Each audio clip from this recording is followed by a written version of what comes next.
صلاة صلوا يزيد الشوق صلاة ده حبيبي بيرد السلام والمولى بيزيد الصلاة.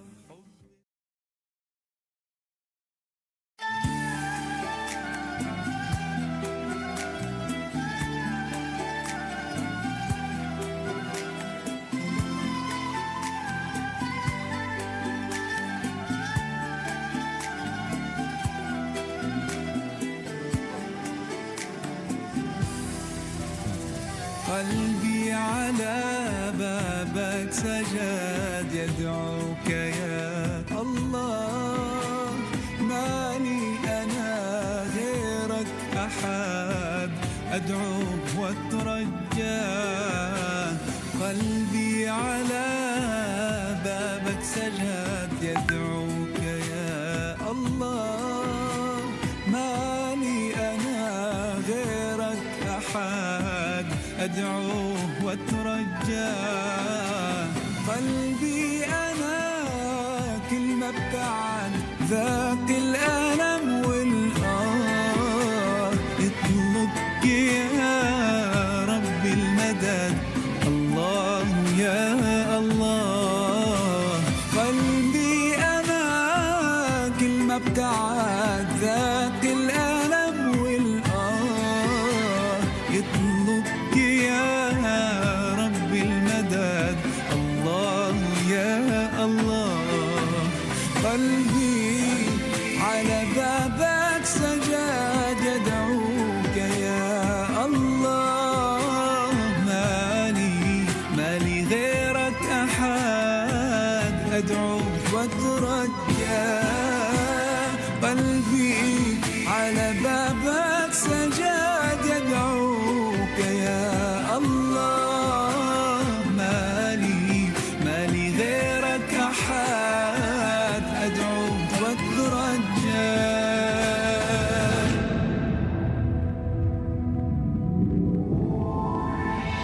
ربي أحبك للأبد لولاك قلبي تاه، دوما عليك المعتمد في كل ما ألقاه.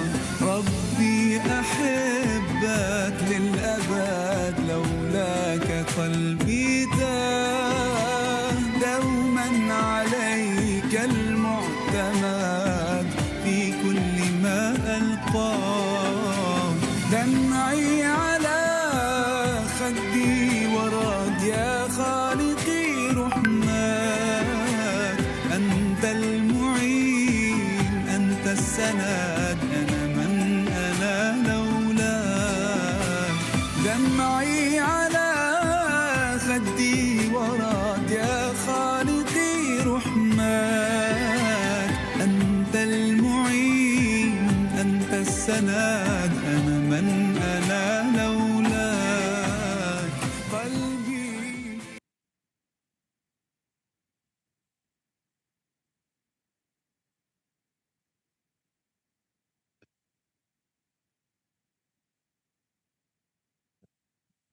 Cek, cek. Bismillahirrahmanirrahim. Apakah suara saya terakses? Bapak Ibu? Ya Ustadz. Ya Ustaz. Alhamdulillah. Insyaallah. Alhamdulillah. Bagus. Oke. Baik, Bapak Ibu jemaah Madrasah Baitullah yang dirahmati Allah Subhanahu wa taala. Alhamdulillah pagi hari ini kita akan mulai Madrasah Baitullah online pada pagi hari ini. Untuk Bapak Ibu semua diharapkan untuk mengganti ya nama akun yang belum menggunakan nama ya, agar kita bisa berinteraksi di ruangan Zoom ini. Dan monggo dipersiapkan tempat duduknya ataupun yang sedang perjalanan diamanilah, hati-hati sambil mendengarkan kajian kita pada pagi hari ini. Baik, kita mulai kajian Madrasah Baitullah pada pagi hari ini dengan membaca basmalah bersama. Bismillahirrahmanirrahim. Selanjutnya kita baca bersama-sama umul kitab Al-Fatihah. A'udzubillahi minasyaitonirrajim. Bismillahirrahmanirrahim. Alhamdulillahirabbil alamin. Arrahmanirrahim. Maliki yaumiddin. Iyyaka na'budu wa iyyaka nasta'in. Ihdinas siratal mustaqim. Siratal ladzina an'amta 'alaihim ghairil maghdubi 'alaihim waladdallin. Amin. Amin ya rabbal alamin. Semoga dengan membaca umul kitab pada pagi hari ini mendapatkan keberkahan oleh Allah Subhanahu wa taala. Amin ya rabbal alamin. Alhamdulillah, syukur kepada Allah Subhanahu wa taala yang mana Allah telah memberikan rahmat kepada kita semua, hidayah kepada kita semua sehingga kita diberikan kesempatan untuk berkumpul di Madrasah Baitullah pada pagi hari ini. Alhamdulillah, barakallah pada Bapak Ibu semua. Masya Allah ini dari ada yang dari Kalimantan, Semarang, mana lagi nih? Banjarnegara, Kota Dumai, Masya Allah, Papua Barat, dari Sabah sama Merauke, Masya Allah ini tersebar di seluruh Indonesia, gitu. Masya Allah pesertanya, barakallah, ahlan wa sahlan gitu ya, yang mungkin baru saja bergabung pada Zoom kajian Madrasah Baitullah pada pagi hari ini. Salat dan salam dan lupa kita curahkan kepada junjungan kita Nabi besar Muhammad SAW. Semoga kita adalah umat yang termasuk mendapatkan syafaat beliau. Amin ya rabbal alamin. Baik Bapak Ibu semua, alhamdulillah di tengah-tengah kita sudah ada Ustaz di Pegalawan. Insyaallah beliau akan menyampaikan tentang tema perilaku-perilaku tidak terpuji di tempat yang terpuji. Baik, nanti insya Allah akan dijelaskan bagaimana kita melakukan perilaku di tempatnya terpuji dimanapun itu ya, dan mungkin nanti ada tips-tips dan langkah-langkahnya yang akan disampaikan oleh Ustadz kita. Sebelumnya saya sapa dulu. Assalamualaikum Ustadz Jayadi. Waalaikumsalam warahmatullahi wabarakatuh. Alhamdulillah, ini sedang di mana Ustadz? Di Purwokerto, Mas. Masya Allah, ini Ustadz juga sedang jauh lah nih, di Purwokerto-nya, dan bisa menyempatkan untuk bertemu dengan kawan-kawan Madrasah Baitullah pada pagi hari ini. Monggo Ustadz, waktu dari tempat kami persilahkan.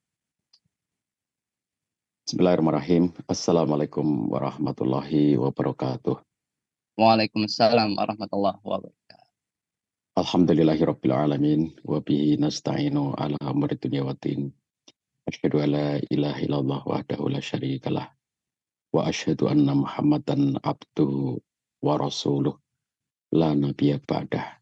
Allahumma shalli wa sallim wa barik ala nabiyyina Muhammad wa ala alihi wa ashabihi ajmain. Wa ba'd. Qala Allah ta'ala fi kitabil karim, a'udzu billahi minasyaitonir rajim. Ya ayyuhalladzina amanu taqullaha haqqa tuqatih wa la tamutunna illa wa antum muslimun. Bapak-bapak, ibu-ibu, sahabatku sekalian, para peserta Madrasah Baitullah yang dirahmati Allah SWT, puji syukur kehadirat Allah SWT yang masih mengaruniakan kepada kita kehidupan, kesehatan, keimanan, kekuatan hingga pagi hari ini, sehingga kita bisa kembali silaturahim melalui Madrasah Baitullah setiap Sabtu pagi ini. Salawat dan salam semoga senantiasa tercurahkan kepada junjungan kita Nabi besar Muhammad SAW beserta para keluarga, para sahabat dan pengikutnya semua yang setia hingga akhir zaman. Sahabatku yang dirahmati Allah SWT, pertama saya doakan untuk teman-teman yang pada bulan-bulan ini akan segera atau sebagiannya sudah mulai berangkat ke Tanah Suci untuk menjalankan ibadah haji. Semoga perjalanannya dari awal keberangkatan sampai pulang kembali ke rumah nanti aman, nyaman, lancar, penuh keberkahan. Pulang menyandang gelar haji mabrur dari Allah SWT, bisa menjalankan ibadah di Tanah Suci sesuai dengan semua syarat dan rukun haji, dan bisa menjalankan dengan sepenuh kekhusyukan, sehingga betul-betul bisa mencapai haji mabrur. Untuk sahabatku yang belum berkesempatan berangkat haji, saya doakan mudah-mudahan Allah mudahkan semuanya untuk bisa ke tanah suci menjalankan ibadah haji.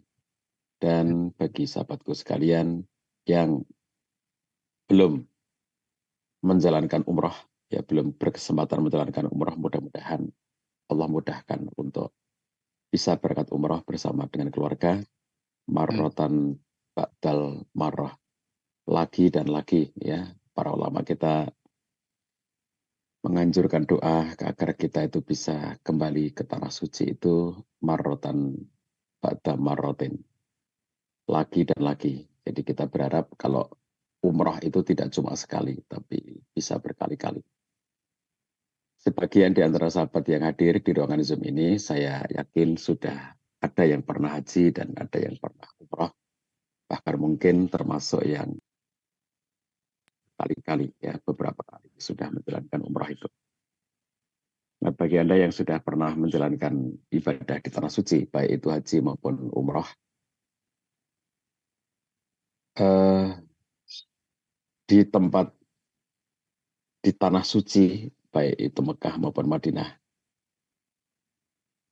kita tentu saja berharap mendapatkan sangat banyak kebaikan ketika kita di tanah suci itu. Tanah suci itu, sahabatku sekalian, itu bukan hanya wilayah yang sempit, misalnya Masjidil Haram, ya, bukan hanya komplek masjid, ya, yang di dalamnya ada Ka'bah itu. Tapi para ulama di Saudi bersama dengan pemerintah Saudi telah memberikan batasan-batasan wilayah mana yang masuk kategori tanah suci itu. Jadi ternyata mencakup kawasan yang cukup luas di sekitar Masjidil Haram. Sehingga definisi bahwa kalau kita beribadah di Masjidil Haram, itu kita mendapatkan pahala 100.000 kali lipat. Itu para ulama menyatakan bahwa yang masuk kategori mendapatkan pahala 100.000 kali lipat itu tidak hanya ketika kita berada di dalam masjid atau berada di pelataran Ka'bah atau sampai di halaman Masjidil Haram, tetapi bahkan lebih luas dari itu, yaitu di seluruh bagian dari tanah suci. Wilayah yang didefinisikan sebagai tanah suci. Disitulah kemudian kalau kita beribadah, misalnya kita sholat, maka pahala kita akan dilipatkan 100.000 kali lipat oleh Allah SWT. Nah, sahabat sekalian, di tempat yang sangat mulia seperti itu, di mana Nabi SAW berkegiatan bersama para sahabat pada waktu itu, baik di Mekah maupun di Madinah. Tempat di mana di dalamnya ada Baitullah, yaitu Ka'bah. Tempat di mana di dalamnya ada Masjidil Haram, satu dari 3 masjid yang menjadi pusat peradabannya umat Islam di dunia. Tempat di mana didefinisikan tempat itu sebagai tanah suci. Itu berarti adalah tempat-tempat yang terpuji. Kita masuk kota Madinah, ya Bapak Ibu sekalian, kalau ada yang pernah berangkat umroh, lalu dari Jakarta, sebagian dari kita itu mendarat di Jeddah dan sebagian dari kita mendarat di Madinah. Ketika mendarat di Madinah, berada di kota Madinah, kita sedang merasakan berada di kotanya Nabi Shallallahu Alaihi Wasallam. Kota di mana Nabi pernah berkegiatan di dalamnya, kota di mana Nabi pernah tinggal di dalamnya, kota di mana Nabi Sallallahu Alaihi Wasallam wafat dan dikuburkan di dalamnya. Maka itu adalah tempat yang terpuji, tempat yang mulia. Lalu saat kita mau melaksanakan umroh, maka kita mengambil mikot kalau dari Madinah menuju ke Makkah, kita mengambil mikot di Bir Ali. Kita ngambil mikot, lalu berniat ihram, lalu kemudian kita sudah memulai rangkaian dari perjalanan umroh itu sendiri dari Bir Ali menuju ke Mekah. Sampai di Mekah nanti kita juga ketemu lagi dengan tanah suci, di mana kita memasuki kota Mekah Sebuah kota yang didefinisikan oleh Quran sebagai wahadzal baladil amin. Inilah negeri yang aman, kota yang aman, tempat yang aman. Dan di wilayah tertentu dari kota Mekah itu terdapat definisi kota suci. Disitulah kemudian kita menunaikan prosesi ibadah umroh dan haji. Kalau kita umroh, maka setelah mengambil mikot, kemudian kita datang ke Ka'bah di Makkah Al-Mukarramah, kemudian kita melaksanakan tawaf 7 kali putaran, lalu kita melaksanakan sa'i 7 kali perjalanan dari Sofa menuju Marwah, bolak-balik 7 kali. Lalu setelah itu kita tahlul. Semuanya rangkaian itu kita laksanakan di Masjidil Haram dan sekitarnya ya. Yang kita di saat menjalankan seluruh proses ibadah umroh itu, kita sedang berada di kawasan Tanah Suci, sebuah tempat yang terpuji. Selesai menjalankan ibadah umroh atau haji, kita masih memiliki waktu tunggu beberapa hari untuk memperbanyak amal ibadah kita, baik di Mekah maupun di Madinah. Kalau di Mekah, maka usai prosesi umroh atau haji, kita melaksanakan memperbanyak ibadah di Masjid Haram. Jadi tiap hari kita ke Masjidil Haram, memperbanyak sholat, memperbanyak ibadah di Masjidil Haram. Kalau kita berada di Madinah, maka kita memperbanyak kegiatan ibadah kita di Masjid Nabawi. Itu kegiatan-kegiatan kita setelah selesai menjalankan ibadah haji atau umroh, atau bagi sahabat sekalian yang menjalankan haji, maka masa tunggu sebelum berangkat haji di Tanah Suci, maka itu pun kegiatan utamanya adalah memperbanyak ibadah di Tanah Suci, di Masjidil Haram dan di Masjid Nabawi. Nah, itulah tempat-tempat yang terpuji dan kegiatan-kegiatan ibadah kita laksanakan sebanyak mungkin, berharap kita mendapatkan rahmat, berkah, makfirah dari Allah SWT dari semua rangkaian ibadah itu. Tetapi sahabat sekalian, di tempat yang terpuji seperti itu, kadang-kadang kita menemukan perilaku-perilaku yang tidak terpuji. Nah, inilah yang menjadi perhatian kita semua, teman-teman yang akan berangkat haji, teman-teman yang akan berangkat umroh. Mari kita niatkan diri untuk selalu berperilaku terpuji dimanapun kita berada, wabil khusus di tempat-tempat yang terpuji, di Makkah dan di Madinah. Kita berusaha semaksimal mungkin untuk menjauhi perilaku-perilaku yang tidak terpuji. Nah, ini akan menjadi satu rangkaian dari kesempurnaan perjalanan ibadah kita apabila kita datang ke Tanah Suci dan kita berusaha untuk selalu mendapatkan hal-hal terbaik, selalu berusaha untuk melakukan hal-hal terbaik di Tanah Suci itu. Apa saja perilaku tidak terpuji itu, sahabat sekalian? Tentu ada sangat banyak. Ada hal yang sifatnya itu pelanggaran, ya. Jadi kalau kita sengaja melanggar itu tentu tidak terpuji, ya. Contohnya, kalau kita sudah pakai pakaian ihram, kita sudah mau berniat, kita berniat ibadah haji atau ibadah umroh, sudah memulai rangkaian prosesi ibadah haji atau umroh itu, maka ada sejumlah larangan, ya. Kalau kita sudah niat ihram, teman-teman kalau belum lama kemarin menjalankan ibadah umroh masih ingat ya, begitu kita sudah di mikot, kita mengambil niat, kemudian kita melaksanakan sholat sunnah, lalu kemudian kita mulai talbiyah labbaik Allahumma labbaik, labbaik la syarika laka labbaik, innal hamda wan ni'mata laka wal mulk la syarika lak. Begitu kita sudah memperbanyak talbiyah ya, karena kita sudah memulai rangkaian ibadah umroh, maka berlakulah beberapa larangan. Di antaranya, kalau laki-laki tidak boleh pakai pakaian berjahit ya, kita hanya boleh mengenakan 2 kain yang berwarna putih itu, kemudian tidak boleh mengenakan penutup mata kaki ya, yang bisa menutupi mata kaki kita, kemudian tidak boleh pakai topi atau kupluk atau peci yang menempel di kepala kita, kita tidak boleh lagi pakai wangi-wangian, dan seterusnya. Kalau suami istri, sepanjang kita menjalankan proses itu tidak boleh melaksanakan hubungan suami istri, dan itulah larangan-larangan, di antara contoh larangan. Nah, kalau kita itu nggak tahu, lalu terjadi pelanggaran, tentu namanya orang tidak tahu itu tidak bisa dihukumi ya. Tapi kalau ada orang tahu dan sengaja melanggar, nah tentu itu contoh perbuatan tidak terpuji. Itu yang terkait dengan pelaksanaan ibadah.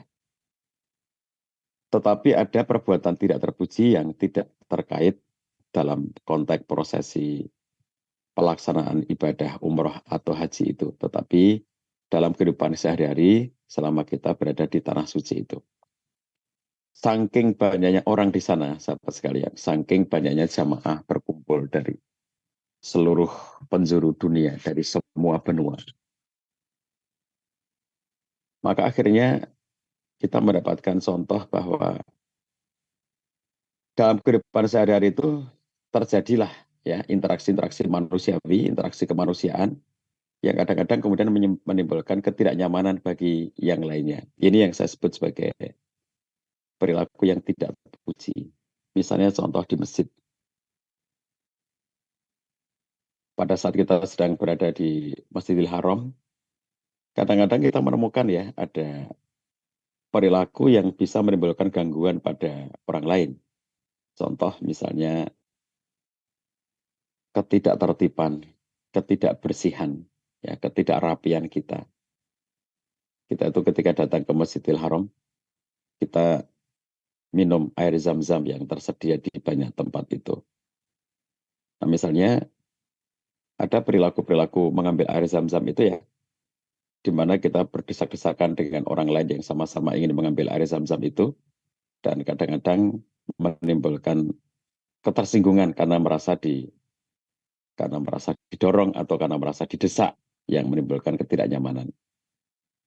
Atau ketika mengambil air zam-zam itu, Bapak Ibu sering melihat bahwa lantainya itu basah karena orang tidak tertib ya. Waktu ngambil itu tidak tertib sehingga lantainya basah. Meskipun kemudian nanti akan datang petugas membersihkan, tetapi sebetulnya kita tahu bahwa kita bisa berlaku yang lebih tertib lagi sehingga tidak perlu membasahi lantai. Membasahi lantai ini bukan sekedar soal lantai jadi basah, tetapi itu berarti ada bagian dari air zam-zam yang terbuang. Nah, itu yang tentu saja kita tidak boleh memubazirkan sesuatu, apalagi air zam-zam dimubazirkan ya. Kemudian ketika kita berada di masjid ya, kita mencari soft, nah, kadang-kadang kita melangkahi orang ya yang dengan cara yang kalau saya ngeliat jamaah Indonesia itu umumnya sopan-sopan ya, kalau di masjid itu kita itu terbiasa dengan tidak melangkahi orang gitu. Tapi kadang-kadang kita menemukan ya kita duduk sudah rapi-rapi, dilangkahi orang yang besar-besar, tinggi-tinggi itu ya. Kita merasa sebagai orang Indonesia itu kita tidak terbiasa ya dengan perilaku seperti itu, dan kemudian kita merasa wah tidak nyaman. Kita sudah duduk rapi dan kita dilangkahi orang gitu ya. Demikian pula ketika sedang mencari soft ya, mencari soft sholat, sementara apalagi ketika masjid penuh sesak ya, masjid sedang penuh, lalu kita berusaha mencari soft yang di dalam masjid ya, yang mencari tempat yang nyaman. Nah, kadang-kadang kita itu melewati orang yang sedang sunnah di situ. Jadi berjalan melintas di orang yang sedang sholat sunnah di situ. Atau misalnya kita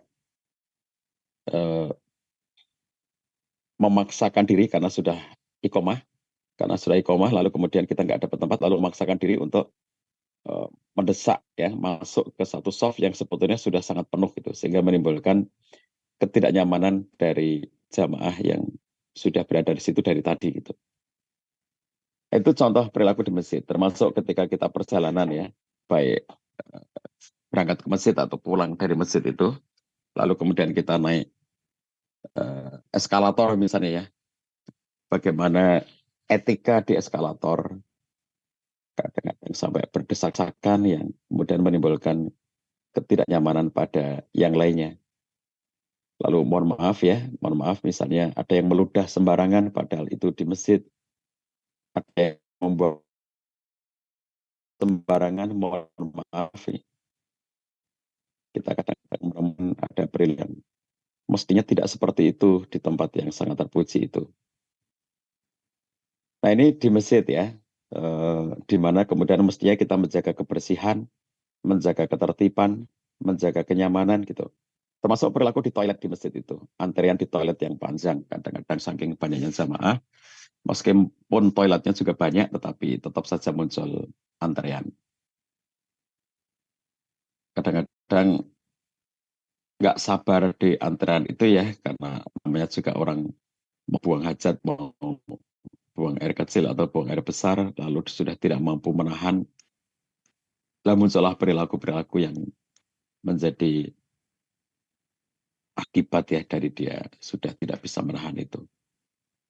Nah, maka di toilet ini juga kemudian kita kadang-kadang menjumpai perilaku-perilaku jorok ya di toilet, kemudian atau di sekitar toilet.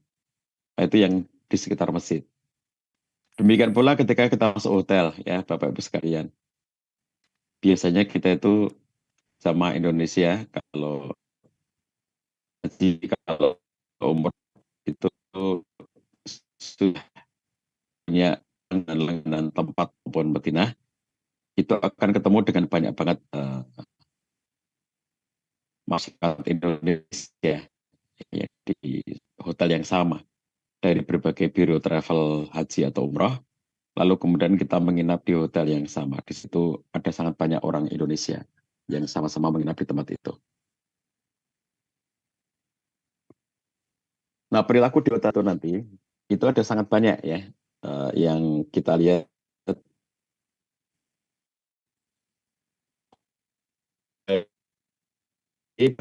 berada terus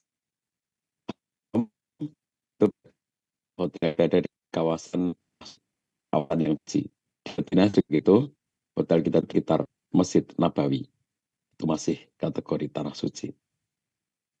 Nah, ketika kita berada di hotel itu, perilaku tidak terpuji itu muncul dari kebiasaan-kebiasaan hidup. Ya,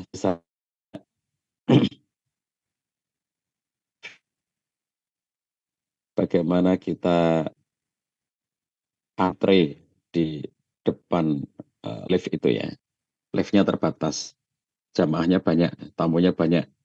Lalu kemudian kita lagi antre ya, lagi antre lift dari tadi karena saking jam-jam yang sangat padat ya, biasanya jam makan itu jam padat. Pagi, jam siang, jam malam gitu ya, itu ada waktu-waktu yang sangat padat. Kita sudah antre untuk naik lift itu, tapi ternyata waktu liftnya, taruhlah misalnya contohnya begini, hotelnya 10 lantai, terus kita tinggal di lantai 7 misalnya gitu ya, di lantai 7. Lalu untuk turun,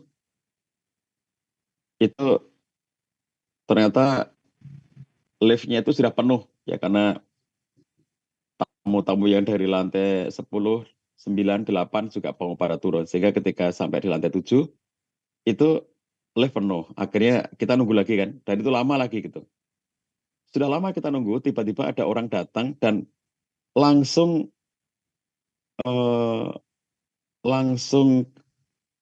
antre di bagian paling depan. Coba, padahal kita dari tadi itu sudah antre lama gitu ya di depan lift itu. Tiba-tiba ada orang yang tidak bilang permisi, tidak bilang minta izin gitu.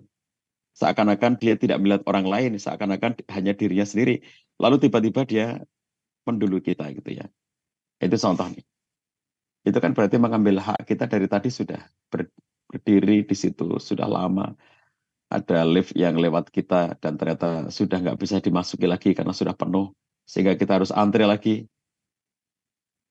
Ternyata ada orang yang begitu datang itu ya, bukan berdiri antre di belakang kita, langsung di depan kita. Itu contoh perilaku-perilaku seperti itu.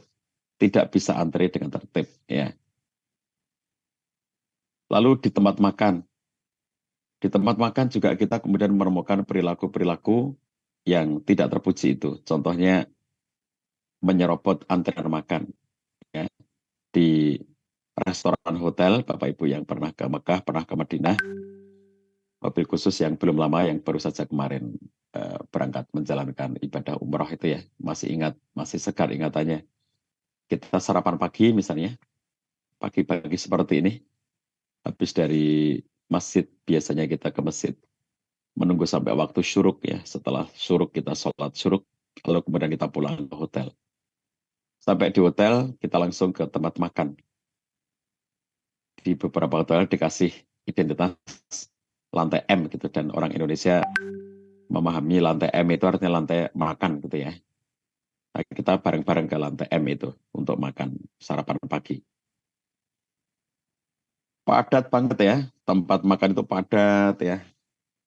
Banyak sekali antrean.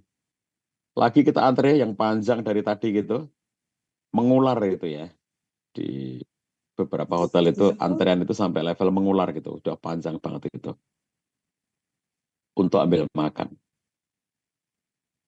Sudah sampai giliran kita, dari tadi kita sudah berdiri di antrean itu ya, maju pelan-pelan gitu. Kita sudah tinggal ngambil gitu, tiba-tiba ada orang langsung ke depan kita dan ngambil duluan gitu ya, tidak antre, tidak bilang permisi, tidak bilang minta izin gitu, enggak. Seakan-akan dia nggak ngelihat bahwa ada sekian banyak antrian yang mengular itu. Langsung masuk, nyerobot gitu aja, tanpa isi langsung ngambil dan tidak menunjukkan ekspresi apa-apa ya, tidak merasa bersalah, tidak merasa malu atau yang lain gitu. Kayak contoh ya, mungkin sebagian Bapak Ibu pernah juga tindakan-tindakan seperti ini. Demikian pula ketika mengambil makanan. Nah, kadang-kadang kita itu panik ya. Panik gimana itu? Karena ngelihat antriannya panjang, nanti kalau aku ternyata pengen nambah, lalu harus antri lagi kayak begitu, aduh lama deh, capek deh. Akhirnya kemudian memutuskan untuk ngambil makanan itu banyak-banyak gitu. Jadi langsung ngambil banyak, supaya nanti kalau pengen nambah itu nggak antri lagi. Dampaknya apa? Nggak habis. Tanya itu. Jadi sedih ya rasanya kita itu ngelihat makanan di atas meja itu ya, di piring-piring itu masih kadang-kadang tampak masih utuh itu tadi nggak dimakan, atau kadang-kadang dia ngambil banyak tapi dimakan separuh sehingga masih banyak, nasinya masih banyak, lauknya masih banyak, sedih rasanya ya. Jadi kadang-kadang suasana panik tadi itu ya, panik karena melihat antrean. Nanti kalau saya ambil sedikit, ternyata saya kurang, lalu saya harus antri lagi, nah itu yang menyebabkan akhirnya orang ngambil banyak, atau orang yang tadi akhirnya nyerobot itu karena aku tadi kan sudah antre gitu. Masa sekarang waktu nambah antre lagi, nggak mau dong. Masa antre 2 kali, lalu akhirnya nyerobot itu aja. Nah, tapi problemnya adalah tidak minta izin kepada orang yang dari tadi sudah berdiri lama di situ. Sekedar memberitahu kan bisa, Pak, Ibu, mohon maaf ya. Tadi saya sudah antre, sekarang ini saya cuma nambah aja. Boleh nggak saya duluan misalnya. Itu akan lebih nyaman bagi orang-orang lain yang sedang berdiri antre di situ daripada diam-diam nggak ngomong, tidak peduli, langsung nyerobot dan langsung ngambil gitu ya. Masya Allah, itu kan tentu kita sebagai warga bangsa itu, kalau kita di hotel bersama dengan warga bangsa lainnya ya, itu nanti akan bisa menjadi penilaian gitu, itu jamaah dari mana tuh? Kok tidak.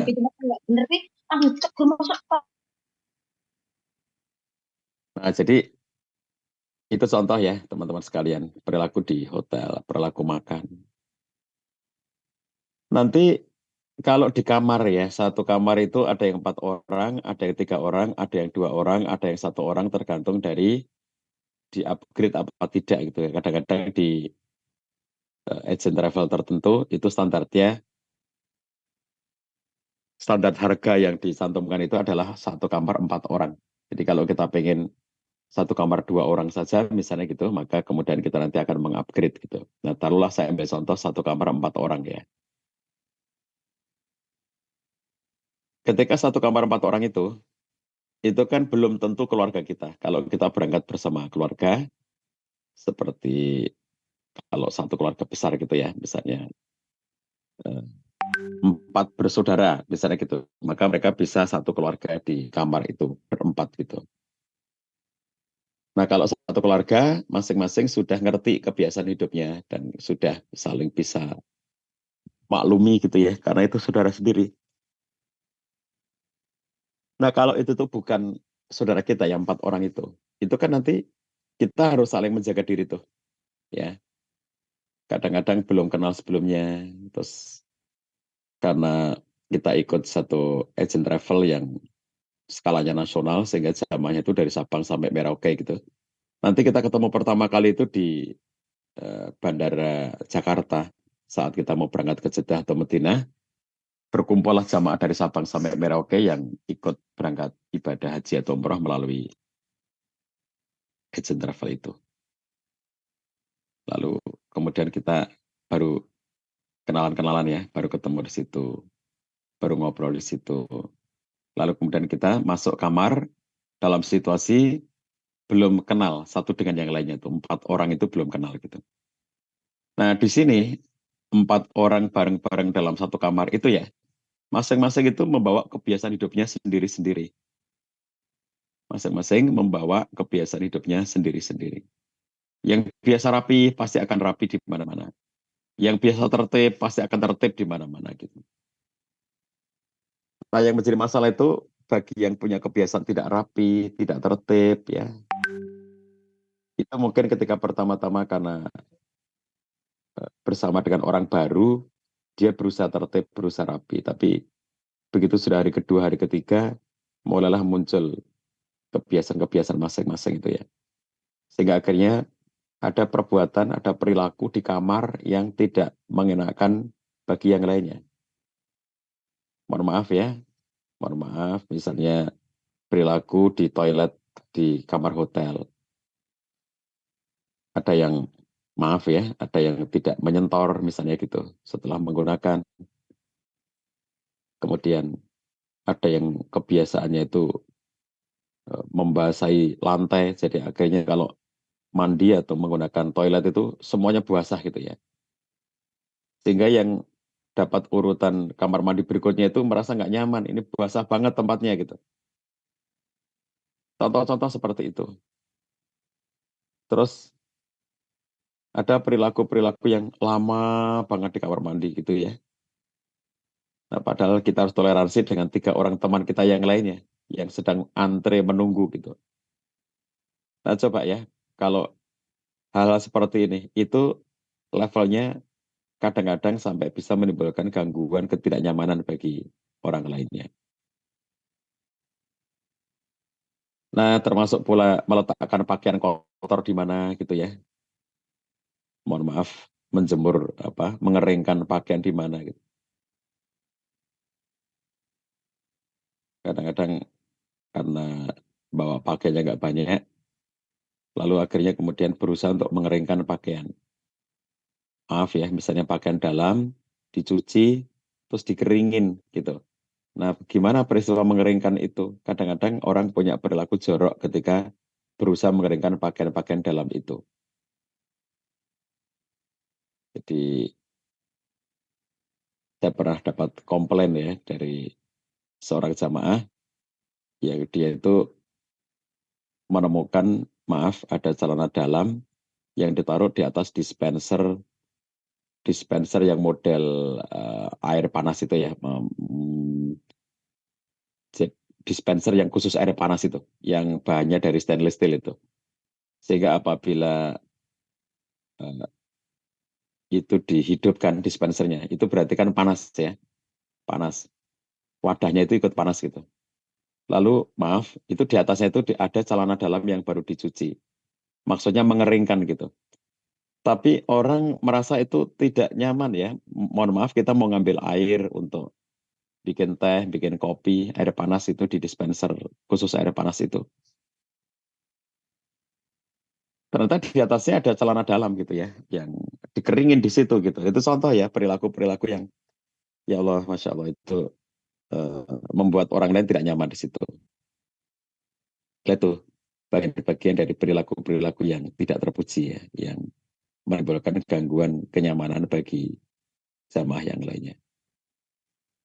Dan tentu saja ada sangat banyak ya contoh-contoh lainnya di sepanjang kita menjalankan ibadah haji atau ibadah umroh itu, karena namanya berkumpul dengan sangat banyak manusia, jutaan manusia. Kalau haji itu jutaan manusia. Kalau umrohnya pas Ramadan itu juga jutaan manusia. Kalau umroh yang tidak pas eh, Ramadan atau tidak pada momen-momen spesial itu biasanya tidak sampai jutaan, ratusan ribu berkumpul ya. Tapi kalau haji pasti jutaan itu, 4 juta, 5 juta. Kebayangkan bahwa kita bertemu dengan sangat banyak orang dengan perilaku yang berbeda-beda, kebiasaan yang berbeda-beda, cara interaksi, cara komunikasi yang berbeda-beda. Disitulah pentingnya kita kemudian untuk selalu meluruskan niat ya Bapak Ibu sekalian. Luruskan niat kita, luruskan orientasi kita ke sana itu untuk ibadah. Sehingga kalaupun misalnya kita bertemu dengan hal-hal yang tidak menyenangkan itu, levelnya itu jangan sampai mengikis keikhlasan dan kesabaran kita selama kita beribadah itu. Sangat sayang misalnya ya, kita sudah berusaha tertib, sudah berusaha rapi, sudah berusaha sebaik mungkin gitu. Lalu kemudian kita bertemu dengan peristiwa-peristiwa yang membuat kita tidak nyaman itu. Nah, sangat disayangkan ya apabila kemudian itu nanti mengganggu perasaan kita. Sehingga akhirnya kita selama di tanah suci itu bad mood gitu. Gara-gara tadi antrianku diserobot ya. Mestinya di kamar mandi ke toilet tadi waktu di hotel itu harusnya aku antrian nomor 2. Ngerti-ngerti ada yang nyerobot gitu. Padahal tadi sudah janjian siapa nomor 1, siapa nomor 2. Tidak ngomong-ngomong, ternyata dia masuk duluan gitu. Sehingga aku akhirnya harus menunggu lama. Itu jadi bad mood. Dan seterusnya, perilaku-perilaku seperti itu. Jadi jangan sampai kita terdistraksi ya. Keseriusan, kekhusyukan ibadah kita itu oleh karena kita mendapatkan perilaku-perilaku yang tidak baik. Entah itu disengaja atau tidak disengaja. Adakah yang disengaja? Ya bisa jadi ada. Adakah yang tidak disengaja? Saya kira banyak.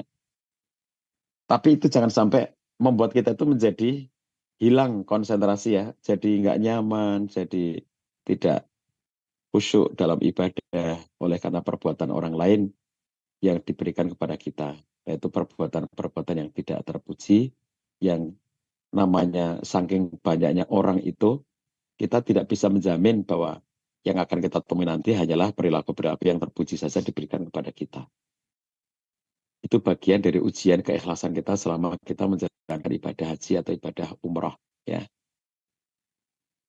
Jadi begitu kita menemukan hal-hal yang tidak menyenangkan itu, segera kita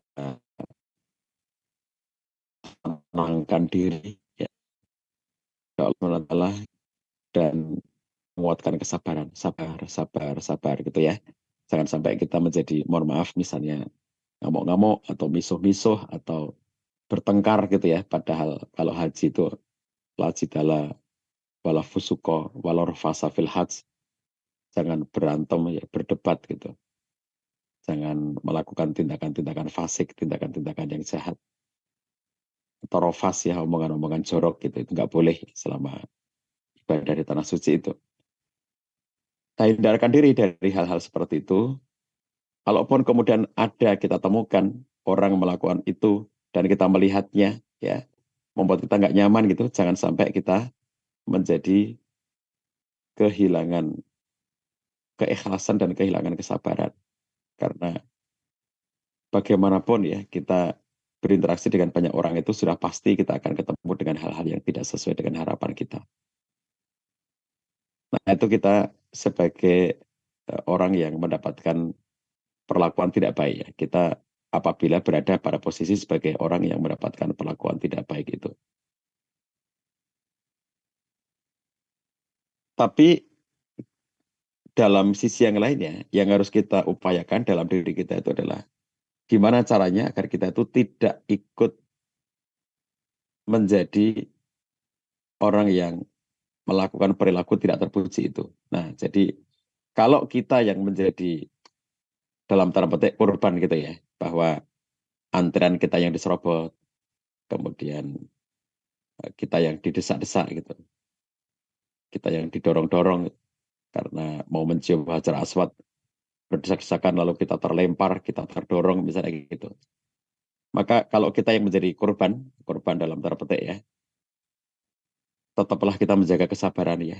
Tetaplah menjaga keikhlasan, jangan sampai merusak keikhlasan kita, jangan sampai merusak kesabaran kita, jangan sampai merusak mood ibadah kita selama di tanah suci. Tapi kita berusaha agar kita tidak menjadi pelakunya ya. Agar kita tidak nyerobot antrian ya. Gara-gara kita diserobot kita ikut nyerobot. Gara-gara ada orang nyerobot lift kita, lalu kita gantian. Kalau begitu besok aku gantian serobot orang lain gitu. Itu yang kita tidak boleh melakukannya.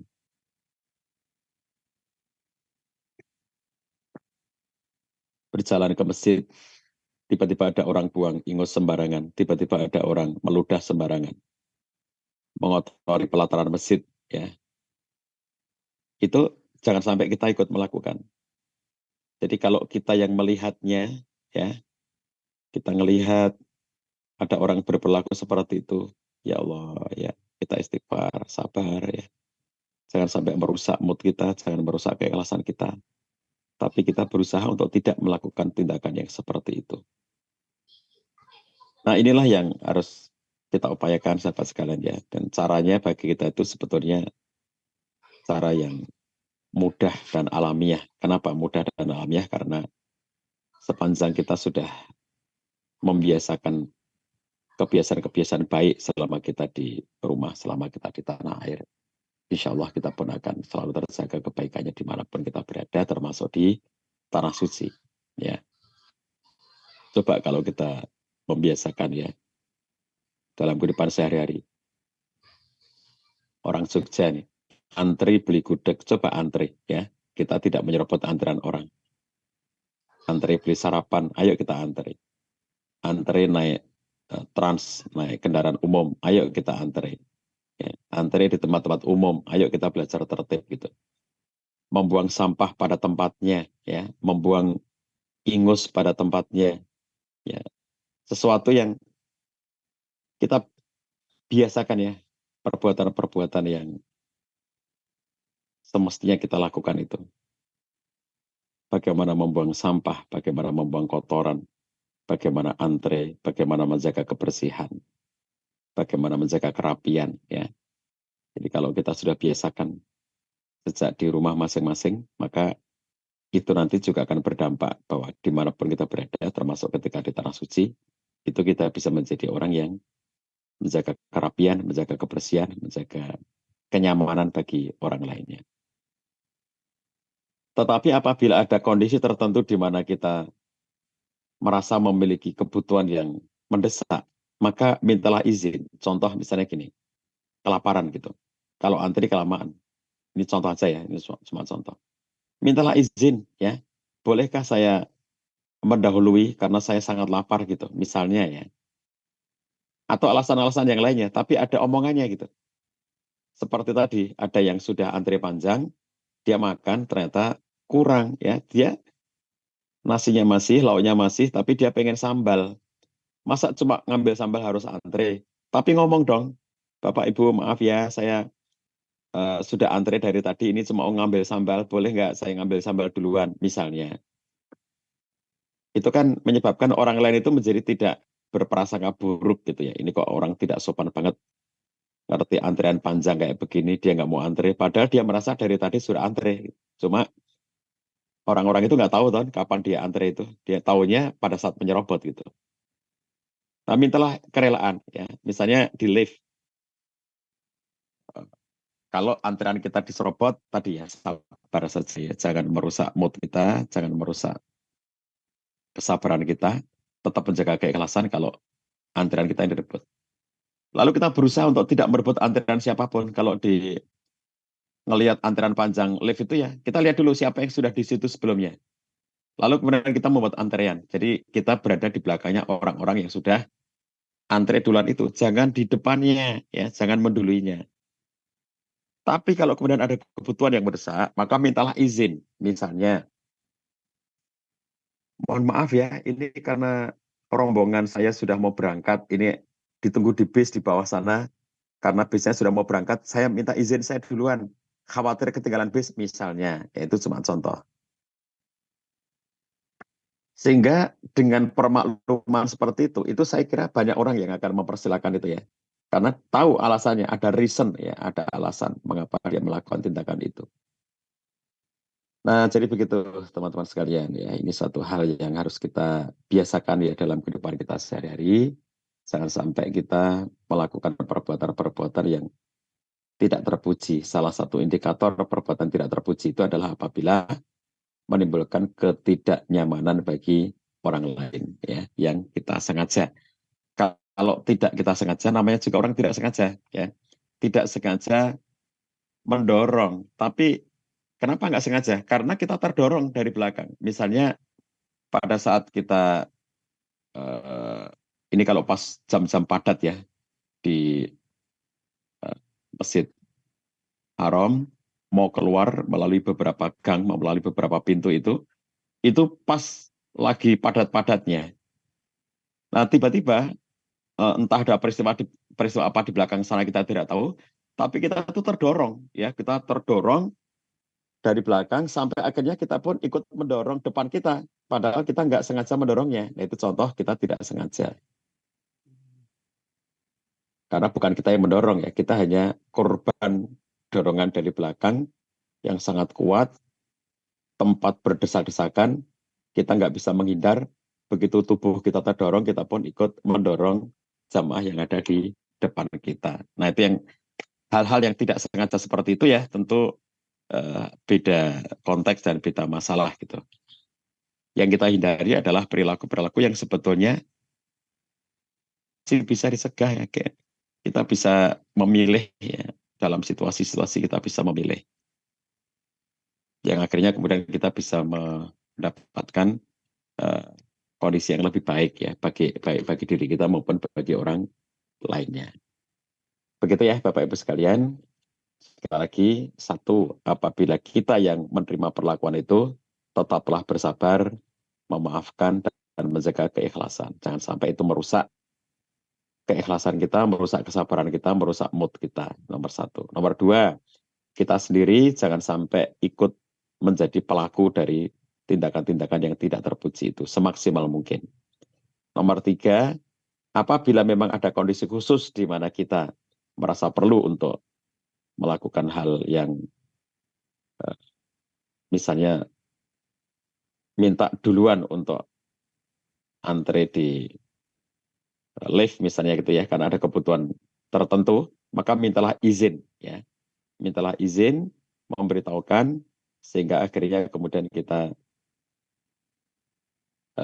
bisa menyatakan, maaf ya Bapak Ibu sekalian, maaf sekali, maaf karena di bawah itu bis sudah menunggu saya tinggal satu-satunya yang belum ke bis, sementara ini lantai 10 jadi masih panjang, saya minta izin untuk masuk lift duluan misalnya. Itu contoh di mana kemudian kita minta kerelaan orang-orang dan orang-orang akan lebih nyaman gitu ya. Dia tahu mengapa orang ini berdesak gitu. Baik, demikian sekali lagi saya doakan semua teman-teman dimudahkan oleh Allah SWT untuk berangkat ke Tanah Suci, berangkat pergi haji dan umroh, dimudahkan untuk mengunjungi Baitullah, dimudahkan untuk beribadah di Masjid Nabawi dan Masjid Haram bersama dengan keluarga, bisa menjalankan umroh berkali-kali ya bersama dengan orang-orang cinta kita. Assalamualaikum warahmatullahi wabarakatuh. Waalaikumsalam warahmatullahi wabarakatuh. Masya Allah, jazakallah khair. Materi yang sudah disampaikan oleh Ustaz Jayadi, alhamdulillah sungguh luar biasa. Ini menjadi pengingat kita semua yang dimana notabene kita di Indonesia ini yang sudah terbiasa dengan antri terus tidak menyerobot dan segala macam gitu. Tapi ketika di sana menemui banyak manusia perilaku gitu yang berbeda-beda, yang akhirnya membuat keimanan kita jadi luntur seketika gitu ya. Ketika melihat kok ada yang nyerobot dan segala macam gitu. Oke, baik Bapak Ibu semua yang dirahmati Allah Subhanahu wa taala. Yang ingin bertanya, monggo bisa tulis di kolom komentar gitu, di kolom chat, bisa diketikkan, bisa ditulis, nanti insya Allah akan kami bacakan. Dan mungkin ketika ada yang ingin langsung bisa raise hand agar bisa berinteraksi dengan Ustadz saya di Tasikmalaya. Baik, Bapak Ibu semua yang dirahmati Allah Subhanahu wa taala. Sebelum itu izinkan saya untuk menyampaikan uh, program Madrasah Baitullah kami nggih. Yang pertama, umroh kami alhamdulillah insyaallah start di harga 25 jutaan. Monggo bagi Bapak Ibu semua yang ingin berkenan ke Baitullah bisa hubungi kami gitu. Kami juga memiliki umroh murah, umroh nyaman, umroh biasa gitu ya, dan umroh VIP dan umroh custom. Banyak paket yang bisa kami tawarkan kepada Bapak Ibu semua. Monggo bisa langsung di chat di layar Bapak Ibu semua sudah ada nomor yang tertera. Kami juga menyediakan program haji khusus. Daftar sekarang berangkat 6 sampai 7 tahun lagi. Spesial haji furoda daftar sekarang berangkat tahun depan. Dan kami juga menyediakan badal haji dan badal umroh.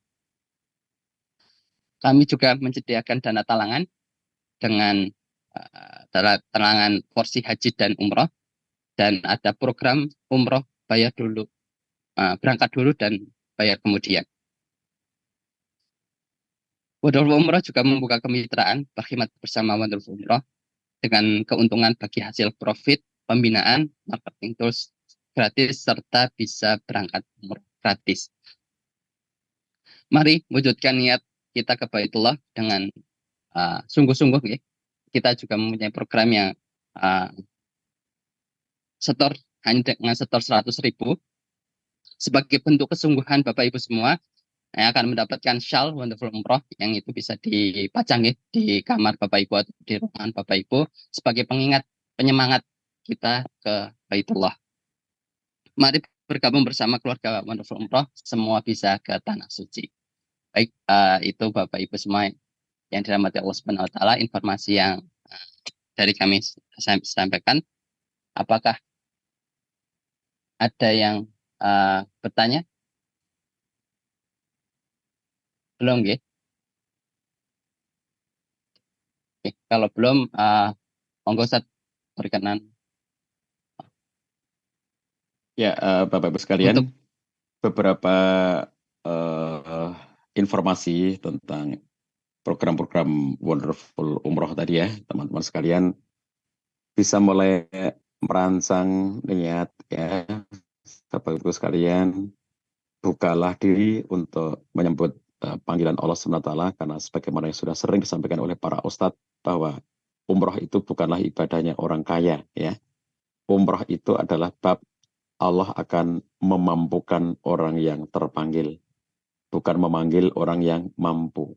Jadi jika teman-teman semuanya memang sudah berniat, sudah memiliki tekad, maka insya Allah mudahkan jalan-jalannya. Walladzina jahadu fina lanahdiyannahum subulana. Setiap kali kami berangkat umrah, kami menemukan cerita-cerita heroik bagaimana mereka itu bisa berangkat umrah. Ya.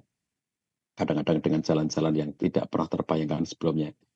Jamaah umrah kemarin ada yang berangkat karena panenan cabai yang pas bagus-bagusnya. Ya. Jadi dia kemudian merasa bahwa ini panenan cabai yang sangat bagus, sehingga dari panenan cabai yang bagus itulah kebunnya menghasilkan banyak keuntungan sehingga dia bisa berangkat umroh. Itu kan sesuatu yang Allah yang mengatur semuanya gitu ya. Ada yang tukang parkir dan sudah 4 kali berangkat umroh dari mengumpulkan dana yang didapatkan dari parkir itu dan seterusnya ya. Kita semuanya tidak tahu, tapi yang sudah harus kita lakukan, ayo pasang niat, pasang tekad dalam diri kita untuk ke Baitullah, untuk ke Tanah Suci, haji ataupun umroh. Kalau haji antaranya panjang, bisa merancang umroh dulu karena kita tidak tahu umur kita ya. Rata-rata haji di Indonesia, antrean haji di Indonesia itu kisarannya antara 30 sampai 40 tahun, ada lebih dari 40 tahun. Di Malaysia sampai tahun ya. Jadi kalau kita lihat apabila masuk yang sudah level 40 tahun ke atas, itu kita sudah tidak tahu lagi umur kita itu masih ada apa tidak gitu. Kalau teman-teman sekarang umurnya 30, lalu daftar sekarang, itu kalau berada di wilayah, di kabupaten yang dapat jatahnya 40 tahun, berarti sudah 70 tahun nanti saat berangkat. Kita tidak tahu apakah usia kita masih 70. Maka sembari daftar haji, tapi kita bisa menyegerakan untuk berangkat ke Tanah Suci dengan perjalanan umroh, ya, sebagai haji kecil, di mana kita akan bisa lebih mendekatkan diri pada Allah melalui ibadah di Tanah Suci itu. Segera daftar, teman-teman sekalian. Ada sekian tawaran dari yang paling murah yang ada di Wonderful Umroh sampai yang teman-teman mengendaki program-program eksklusif, ya. Kita juga menyediakan program-program yang sifatnya custom, ya, sehingga berangkat hanya sekeluarga boleh kita layani, ya. Berangkat dengan komunitas boleh, berangkat hanya berdua boleh, itu yang custom. Nah, jadi rancang sebaik-baiknya dan kita niatkan diri sebaik-baiknya, insya Allah Allah mudahkan untuk kita semuanya. Begitu Mas Haji, bisa diakhiri. Baik. Alhamdulillah, jazakallah pada Ustaz Jayadi yang telah memberikan kita materi terkait perilaku tidak terpuji di tempat yang terpuji. Alhamdulillah kita di pagi hari ini banyak hikmah yang insya Allah dapatkan, gitu, ya. Dan bagi Bapak Ibu yang tahun ini berangkat haji, mungkin yang belum berangkat bisa mempersiapkan diri, ya, kebiasaan-kebiasaan puji yang kita lakukan. Dan bagi Bapak Ibu yang mungkin ada rencana umroh setelah musim haji, kita juga bisa mempersiapkan diri, ya, terkait perilaku-perilaku terpuji di setiap harinya. Semoga niat kita, langkah-langkah ibadah kita yang nantinya sampai di Baitullah, Allah catat sebagai amal perbuatan baik kita semua. Amin ya rabbal alamin. Baik Bapak Ibu semua, bagi yang masih ada pertanyaan, ya, nanti bisa presensi yang sudah kami share, ya, di kolom komentar. Nanti dan ada nomor kami di kolom chat, nanti bisa dihubungi, ya, terkait pertanyaan teknis terkait umroh ataupun haji Wonderful Umroh. Baik Bapak Ibu semua, kita akhiri, ya, pertemuan Madrasah Baitullah pada pagi hari ini dengan baca hamdalah dan doa kafatul majelis. Alhamdulillahirabbil alamin. Subhanakallahumma wa bihamdika asyhadu an la ilaha illa anta astaghfiruka wa atubu ilaik. Sekian dari saya, afwan minkum. Sampai jumpa di pertemuan Madrasah Baitullah pekan selanjutnya. Akhirul kalam, wassalamualaikum warahmatullahi wabarakatuh.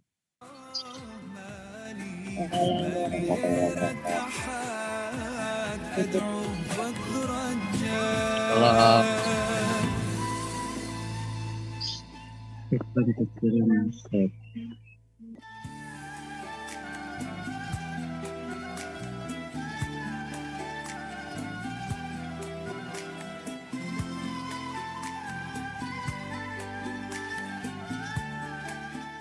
Assalamu alaikum everyone. If you like my video, Qalbi Sajad, like, share, subscribe and comment down below. Assalamu alaikum.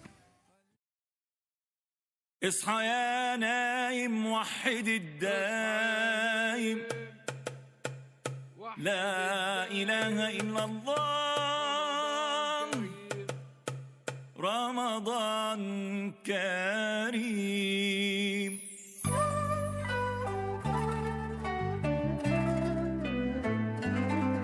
فوانيس الحارة تنور تحكي عن ضيف جديد يملى قلبي أفراح ويخلي الدنيا عيد. رمضان جانا وفرحنا بو بعد غيابه. أهلا رمضان بنقوله شهر الطول غنوا قولوا أهلا رمضان جانا وصوت الداعي فينا يبان.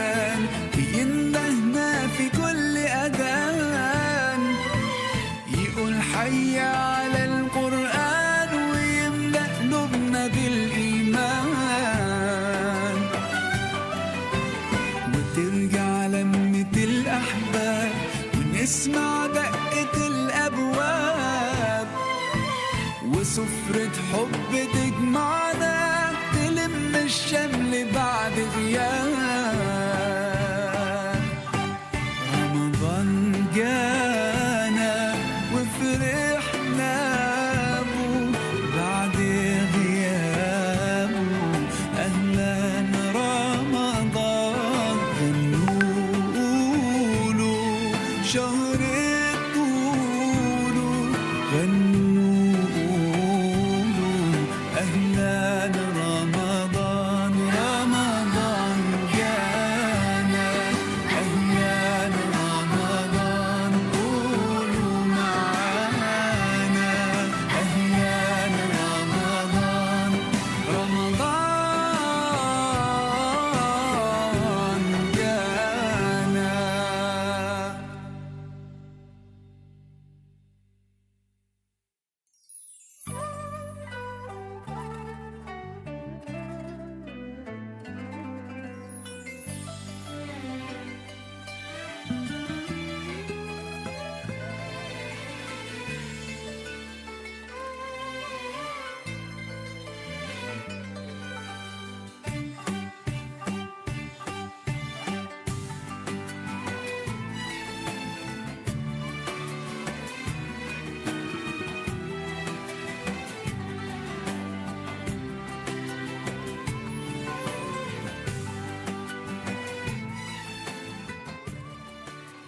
Assalamu alaikum everyone, and Ramadan Kareem. If you like my video